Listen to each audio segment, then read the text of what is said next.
सदा सस्वरूपं चिदानन्दकन्दं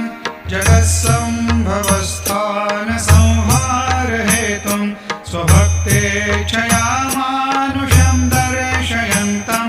नमामीश्वरं सद्गुरुं साईनाथं भवद्वान्तविद्वांसमार्तण्डमीड्यं मनोवागतीतं मुनिर्ध्यानगम्यं जगद्व्यापकं निर्मलं निर्गुणत्वां नमामीश्वरं सद्गुरुं साईनाथं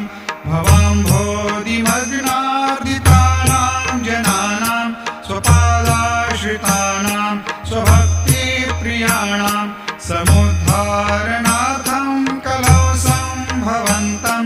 नमामीश्वरं सद्गुरुं साईनाथं सदा निम्बवृक्षस्य मूलाधिवासात् सुधास्राविणं